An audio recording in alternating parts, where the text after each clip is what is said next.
This week, President Trump spoke with the president of Russia and Ukraine separately, trying to come to a partial ceasefire agreement.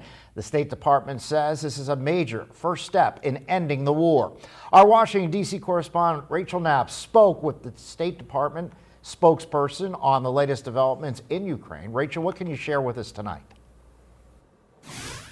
Good evening, Mike. So we know that negotiating teams are meeting right now in Saudi Arabia, trying to finalize this partial ceasefire agreement. Now, the talks between President Trump and President Zelenskyy are one of the first ones ever since that explosive White House meeting between the two just a few weeks ago. But we do know that from these talks, there are going to be some changes in supplying certain weapons to Ukraine. We are at a point, which is the hardest point, which is to start. Tammy Bruce, the State Department spokesperson, says Russia and Ukraine agreed to a partial ceasefire against energy sites. Strikes on energy facilities have been a critical focus of each country's efforts to attack each other. Bruce says this is the biggest first step in ending the war.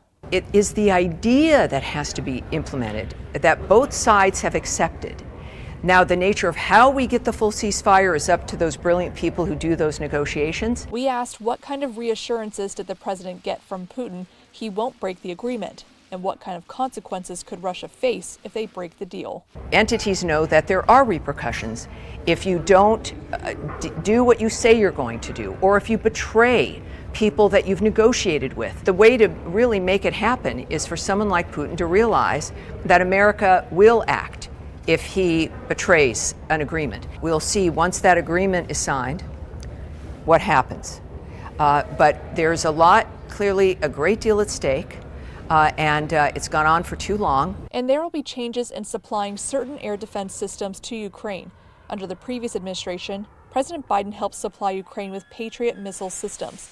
The Trump administration says Zelenskyy asked for additional Patriot missile systems. From that conversation, it looked like that we would be moving Patriot missiles, or the missiles that we were going to check with that are existing in the European Union, to Ukraine. Bruce says we will learn more in the next few days about the terms of the partial ceasefire and other agreements. Ukrainians are ready for a full 30-day ceasefire.